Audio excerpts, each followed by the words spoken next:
Io ringrazio innanzitutto l'Istituto Veneto per l'ospitalità in questa meravigliosa sede e tutti coloro che hanno collaborato alla riuscita al tentativo di far partire questo laboratorio di matematica. Come ha detto il professor Danieli poco fa, si tratta di un esperimento. Questa attività dell'Accademia dei Lincei per la Scuola è partita da qualche anno. Qui in Veneto non è mai stata fatta ancora un'attività per la matematica, quindi stiamo sperimentando in questo momento per la prima volta anche l'attività di matematica, oltre che questa modalità di attività con il collegamento streaming. Si tratta a maggior ragione di un esperimento anche per me, perché non sono un'esperta di didattica della matematica. Io mi occupo di analisi matematica, insegno da molti anni, ma non mi sono mai occupata di problemi legati alla didattica della matematica. Quindi perché sono qui oggi? Beh, innanzitutto il professor Carlo Sbordone, che è il responsabile a livello nazionale di questa attività per la matematica promossa dall'Accademia dei Lincei, mi ha chiesto di occuparmi di questa attività. Devo dire che inizialmente ero mi sentivo molto insicura, forse tuttora mi sento molto insicura ad affrontare questa cosa, ma la cosa che mi ha convinto a provare questa esperienza e a mettermi in gioco su questi temi è stato, oltre alle discussioni col professor Sbordone sulle motivazioni di un progetto di questo tipo, anche il titolo del progetto che lui ha dato a questo progetto nazionale per la matematica. Il titolo è Con la mente e con le mani e riflette molto bene quello che si vuole fare in questo progetto per la matematica. A me, ma credo a moltissimi colleghi e probabilmente anche a voi, capiterà spesso di sentir dire dai ragazzi, amici, conoscenti, la matematica non la capisco, oppure la matematica non mi piace perché le cose bisogna farle così e basta. E non c'è, è raro trovare qualcuno che ha l'idea che la matematica invece nasce da problemi concreti. La matematica si è fatta nel passato e si continua a fare, e in realtà la matematica si capisce facendo, quindi questa è la parte con le mani di questo progetto, ma dalle mani, diciamo, si arriva con la mente a dare una forma a dei concetti, degli strumenti che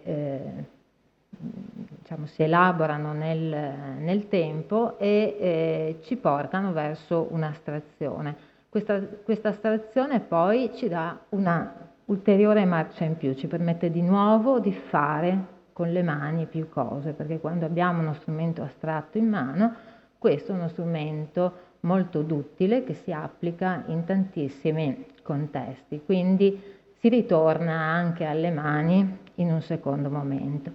Però questo processo raramente nella scuola si riesce a portare avanti, perché spesso siamo costretti a tutti i livelli di insegnamento a proporre molti argomenti, proporre molte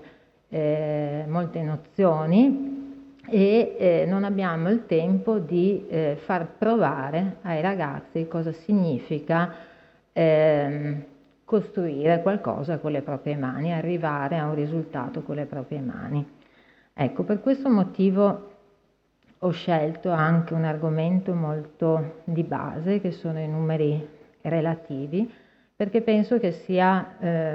un argomento semplice, anche da presentare molto presto ai ragazzi, anche in una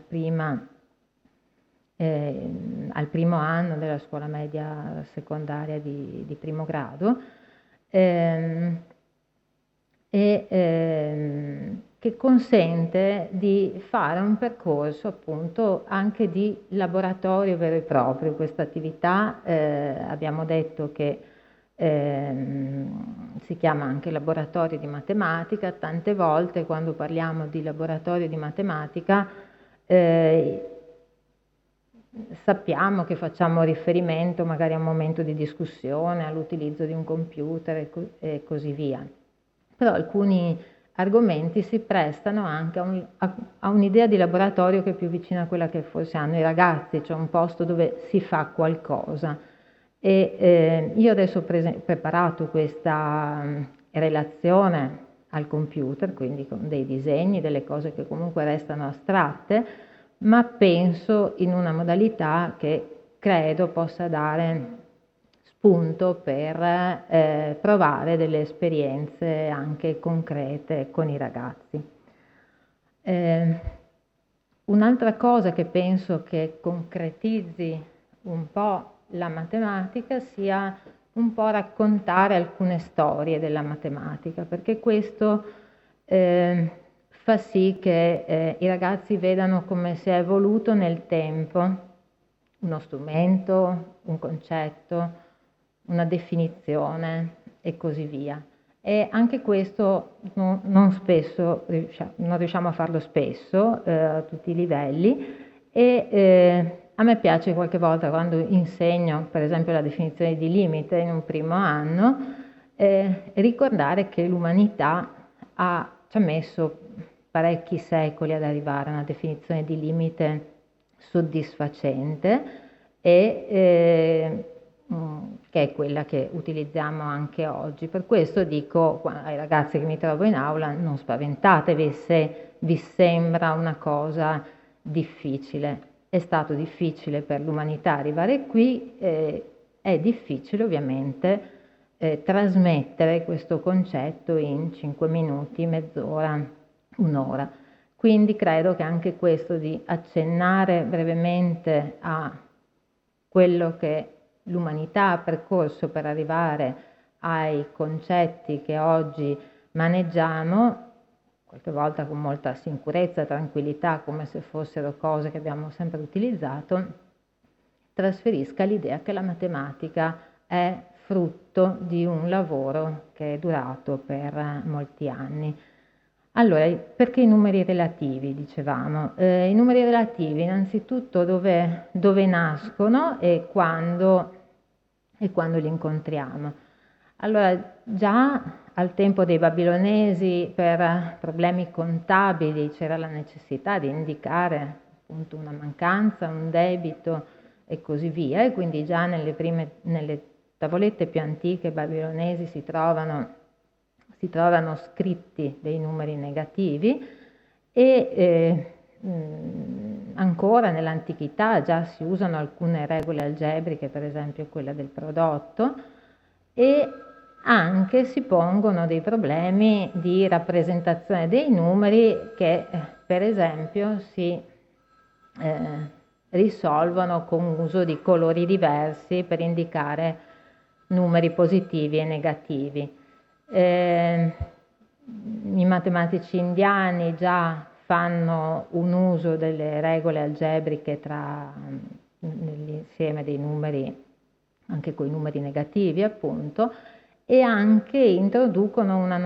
delle notazioni apposite per indicare i numeri negativi, per esempio un puntino davanti e così via. Tuttavia i numeri negativi suscitarono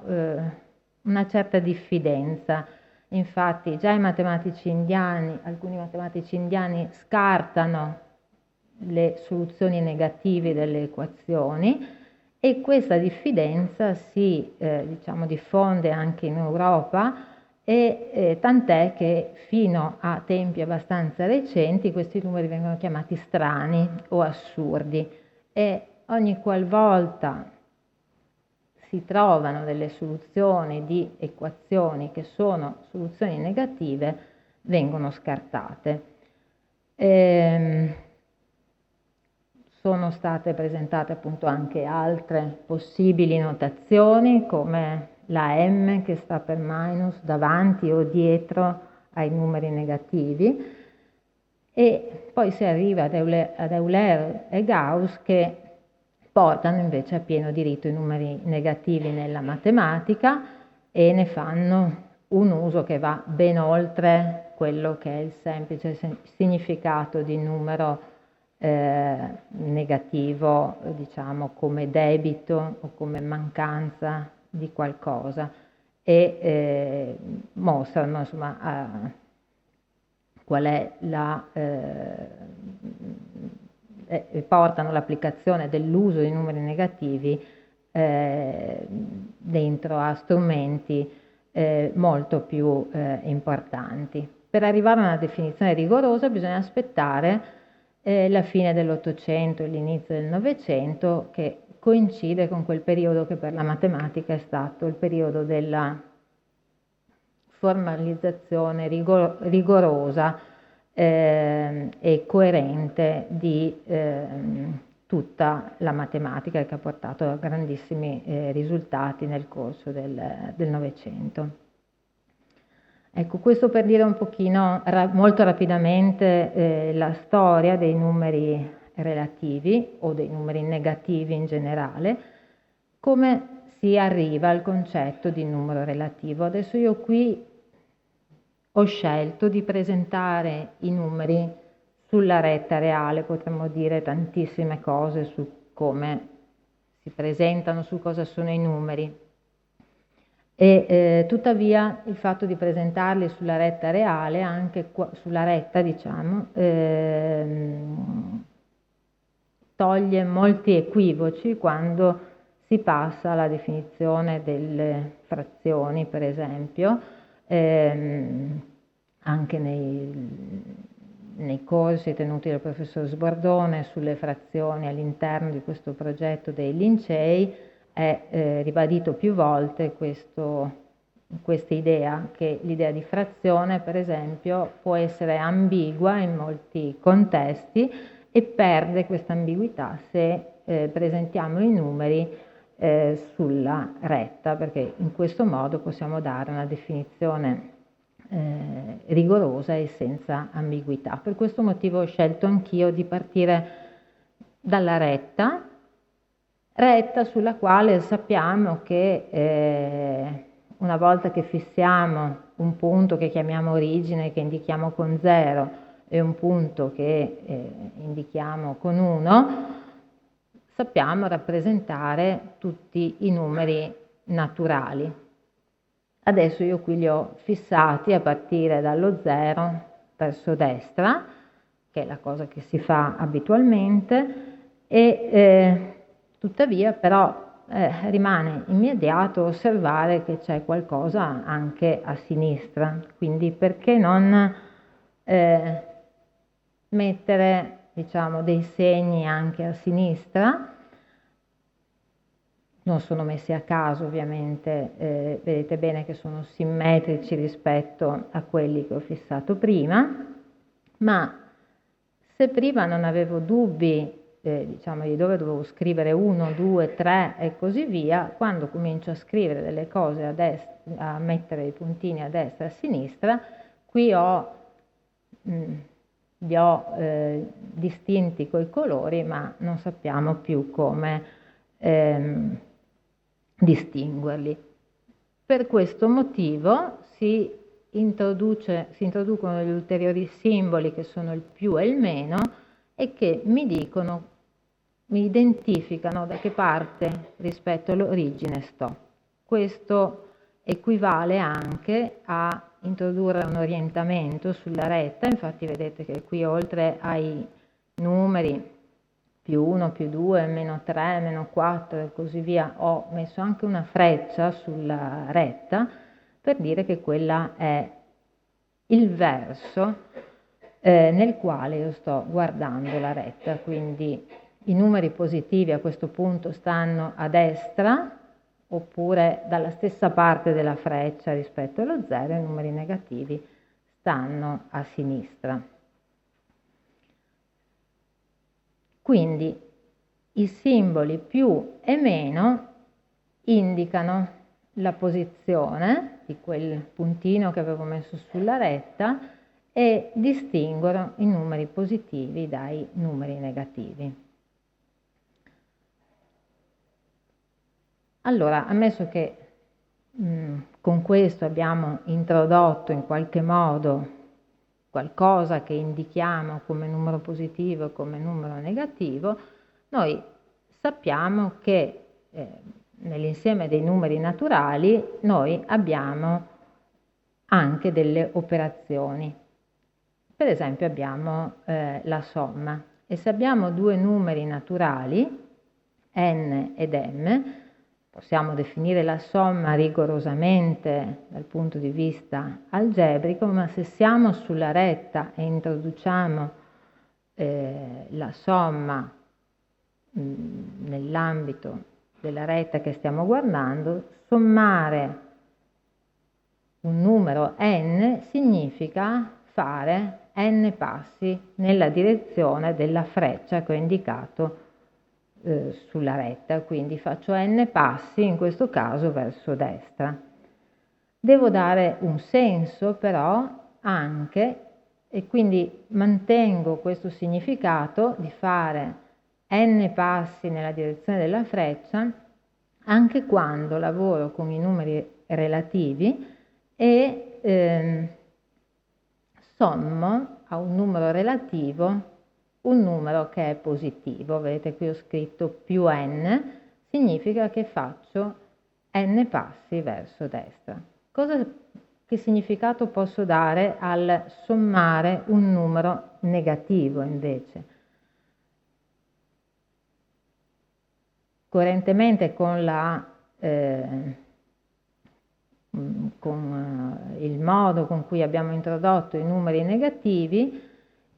sommare meno n significa fare questa volta, scusate ho letto n ma ho scritto m, sommare meno m significa fare m passi nella direzione opposta alla freccia, quindi mi muovo verso sinistra. In questo modo ho definito la somma tra numeri relativi, quindi a partire da un numero relativo so cosa significa sommargli un numero positivo oppure sommargli un numero negativo. A questo punto mi accorgo che siccome siamo abituati a usare a indicare la somma con il simbolo più indica due cose diverse. Indica i numeri positivi e indica anche la somma, e su questo torneremo tra poco. Osserviamo anche, ora che sappiamo cosa significa fare la somma di due numeri relativi, osserviamo anche che ogni volta che fisso un numero, adesso prendiamolo positivo, quindi n è un numero naturale, più n indica un numero relativo positivo, c'è un numero che sommato a più n dà 0. In particolare, se mi trovo nel numero più n e faccio n passi verso sinistra, ritorno a 0. Quindi questo numero è il numero meno n ed è univocamente determinato e si chiama, e lo definiamo opposto di quel numero. Allora, per dire che prendo l'opposto di un numero negativo, uso ancora il simbolo meno, quindi un meno scritto davanti a un numero,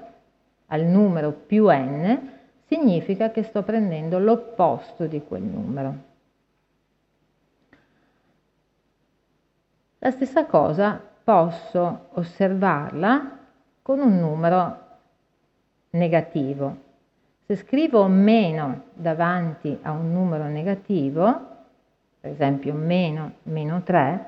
significa che io cerco quel numero che sommato a meno 3 mi dà 0.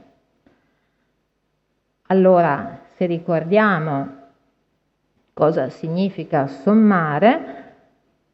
vuol dire che io devo partire dal numero meno 3 e devo trovare quel numero che mi porta fino a 0. Ovviamente devo fare 3 passi verso destra per arrivare a 0 e quindi quel numero che mi serve per fare meno 3 più questo numero, ottenere 0, è il numero 3. Per questo e anche questo appunto, quindi abbiamo che l'opposto del numero meno 3 è 3. In questo modo abbiamo visto comparire, sulla schermata precedente sono andata un po' veloce, ma nella schermata precedente è comparso per la prima volta questa scrittura, il meno e il più scritti vicino e in questo caso diventa meno, e qui vediamo che invece ci sono due simboli meno che sono scritti vicino e che diventano un più, e vi faccio osservare che il significato di questi due meno che appaiono adesso è diverso. Quel meno 3 indica che sto prendendo un numero negativo e il meno che sta scritto davanti invece indica l'opposto. Quindi ho lo stesso simbolo per due oggetti, per due significati diversi. Osserviamo brevemente che la proprietà di essere l'opposto di un altro numero si può interpretare geometricamente come l'essere simmetrico di un numero rispetto all'origine, e passiamo anche a quella che è la seconda operazione che si impara fin da piccoli, ed è la sottrazione. Anche qui sappiamo che se abbiamo due numeri naturali, n ed m, e m è minore di n, sappiamo quale significato dare alla sottrazione, e nella nostra interpretazione sulla retta questo significa: partiamo dal numero naturale n, facciamo m passi a sinistra. Ora questo quando sulla retta ho i numeri naturali, ovviamente c'è questa restrizione, questa richiesta che m sia minore di n, perché non posso andare a sinistra dello 0. Ma ora che abbiamo introdotto i numeri relativi e quindi ci sono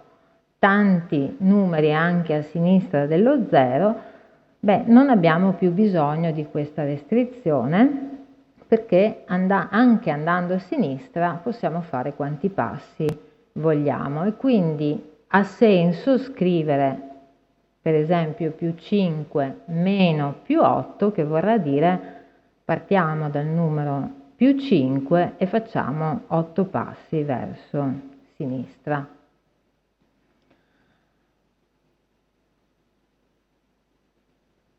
Allora, questo se sottraiamo un numero positivo.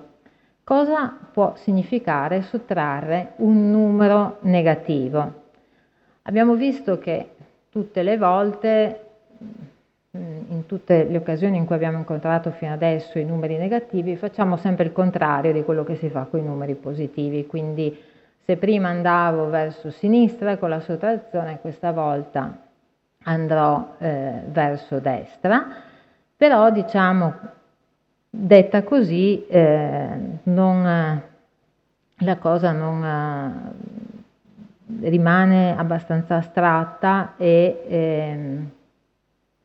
diciamo può essere interessante cercare invece di dare un significato concreto alla sottrazione di un numero negativo, perché se è molto semplice esemplificare la sottrazione tra numeri positivi con degli oggetti concreti, quando si passa ai numeri negativi, dire che cosa significa sottrarre un numero negativo diventa difficile.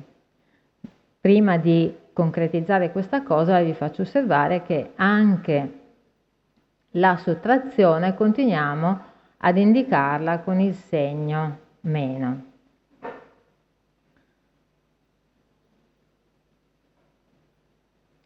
Allora, per giustificare questa cosa che sottrarre un numero negativo significa muoversi verso destra, ricordiamo che sostanzialmente al simbolo meno associamo l'idea di sottrarre, cioè di togliere qualcosa. Così come a un numero negativo, per esempio meno 2, possiamo associare un debito. Se io dico che ho meno 2 euro vuol dire che devo 2 euro a qualcuno e quindi sottrarre un numero negativo significa sottrarre un debito e sottrarre un debito significa ridare qualcosa. Per cui è ragionevole dire che sottrarre un numero negativo significa andare verso destra nella retta che abbiamo introdotto. Quindi questo è un modo per concretizzare e per far vedere come questa regola, diciamo, della sottrazione in qualche modo ha un senso concreto e nasce dalla realtà. Bene, a questo punto abbiamo introdotto varie cose, abbiamo introdotto i numeri relativi, abbiamo introdotto la somma, abbiamo introdotto l'opposto, abbiamo introdotto la sottrazione e in tutte queste cose abbiamo usato solo 2 simboli, in particolare il simbolo più che indica un numero positivo, ma indica anche la somma. Il simbolo meno che indica addirittura 3 cose, un numero negativo, l'opposto di un numero e indica anche la sottrazione. Ecco, in matematica non ci piace mai avere un unico simbolo per tante cose diverse. Vogliamo quasi sempre vogliamo sempre che quello che scriviamo abbia un significato unico, in modo che quando scriviamo la matematica non ci sia ambiguità in quello che stiamo scrivendo. Per cui questa cosa che adesso compaiono questi 2 simboli con tanti significati diversi, vogliamo in qualche modo eliminarla. Allora, innanzitutto il simbolo più. Qui la cosa è abbastanza semplice. Se ricordate il disegno che ho fatto all'inizio, nel primo disegno c'erano solo i numeri naturali ed erano scritti come 1, 2, 3. Invece nel disegno in cui ho introdotto i numeri relativi, nel posto dei numeri naturali c'era scritto adesso più 1, più 2, più 3, per distinguerli dai numeri negativi. Però tutto sommato quei punti che avevo indicato sulla retta erano gli stessi, possiamo dire anche che anche quei numeri sono gli stessi, i numeri positivi, numeri interi positivi sono i naturali sostanzialmente. Allora perché scrivere il più lì davanti? Non c'è ambiguità se io tolgo il segno più e quindi mi tengo il segno più solo per indicare la somma. Cosa possiamo fare col simbolo meno che ha addirittura 3 significati? Allora qui non possiamo rinunciare a scrivere il segno meno davanti ai numeri negativi perché dobbiamo avere un modo che ci identifichi che distingua un numero positivo da uno negativo.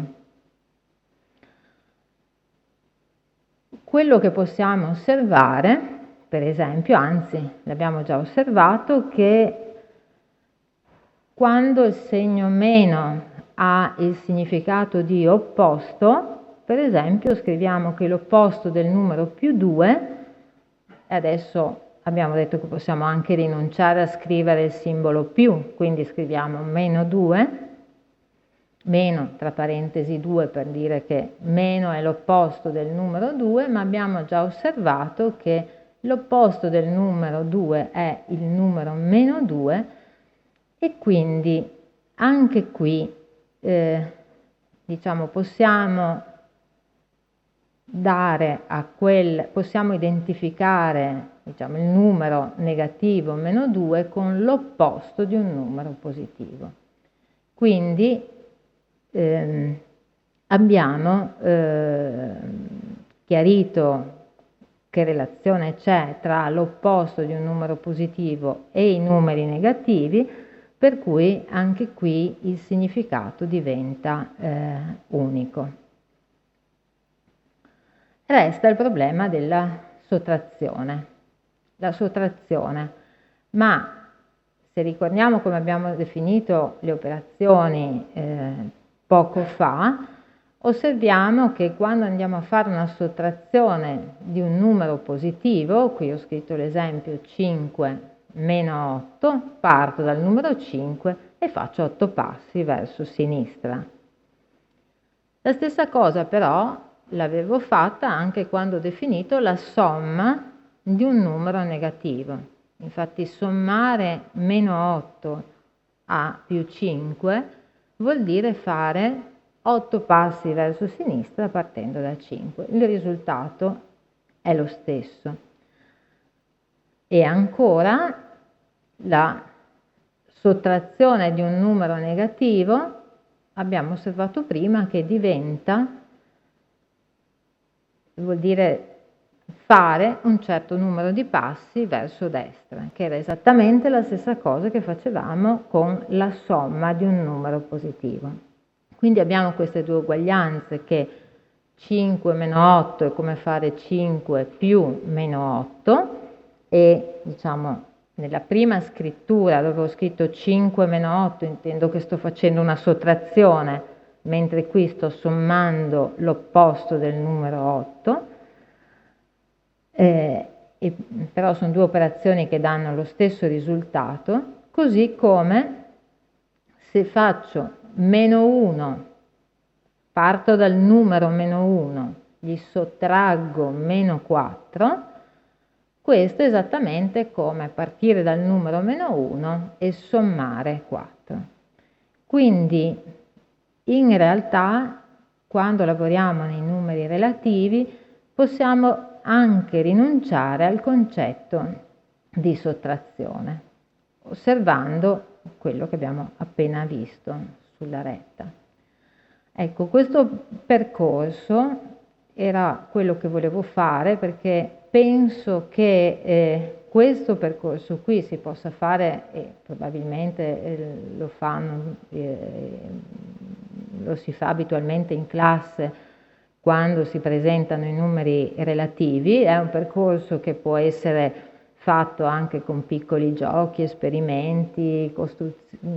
piccole cose, ma vedete che con pochi passi siamo arrivati a presentare quella che è una situazione in realtà abbastanza astratta,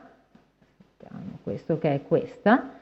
che è il modo in cui vengono introdotti i numeri relativi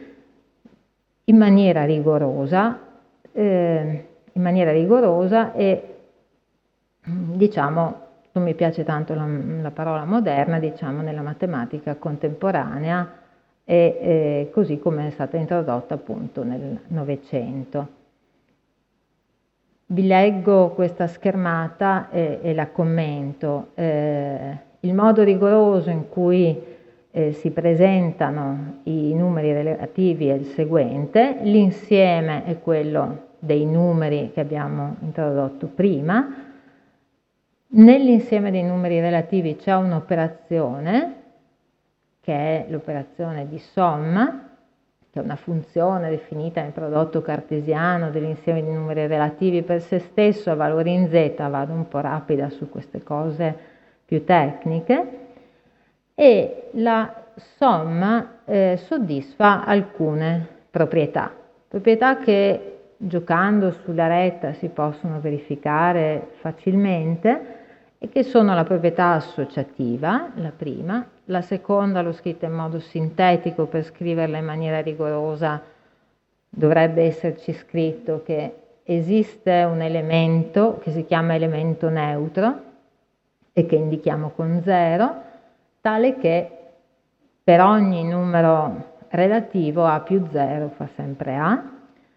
Poi ancora per ogni numero relativo esiste un unico elemento che indichiamo con meno A e che chiamiamo opposto di A, tale che A più meno A da 0, e infine abbiamo la proprietà commutativa. Ora, detta così appunto è una cosa molto astratta e che sembra svincolata dagli oggetti concreti e in realtà dà la possibilità di renderla ancora più astratta, perché qui ho scritto quello che si chiama il gruppo abeliano degli interi relativi, ma se togliamo la definizione che c'è scritta nella prima riga, che dice qual è l'insieme in cui stiamo lavorando, ma addirittura eliminiamo quella cosa lì e diciamo abbiamo un insieme qualunque e un'operazione che si comporta così, quello è un gruppo abeliano. Quindi abbiamo astratto completamente dalla concretezza dei numeri qualcosa che è un insieme, un'operazione con delle proprietà. Quindi in pochi passi, con poche osservazioni semplici da fare anche coi ragazzi, siamo arrivati a dei concetti che sono abbastanza astratti e tanto astratti da poter essere poi utilizzati in tante diverse situazioni, anche non solo con i numeri relativi, ma in situazioni in cui insiemi diversi si comportano come se fossero insiemi di numeri relativi. Ecco, io con questo mi fermerei qui per il momento e quindi direi che adesso può essere questa fase di raccolta delle domande. Io devo avere qualche minuto per controllare le domande che mi possono arrivare via email e i tutor che sono presenti nelle aule collegate a distanza sanno già che l'indirizzo a cui mandarmi l'email è treu@mat.unipd.it e con subject lab mat come laboratorio di matematica scritto in maiuscolo in modo che lo identifichi in mezzo alle decine di email che ricevo e chiedo se possibile che lo facciano nel più breve tempo possibile in modo che io abbia tempo di leggere le domande e poi di rispondere.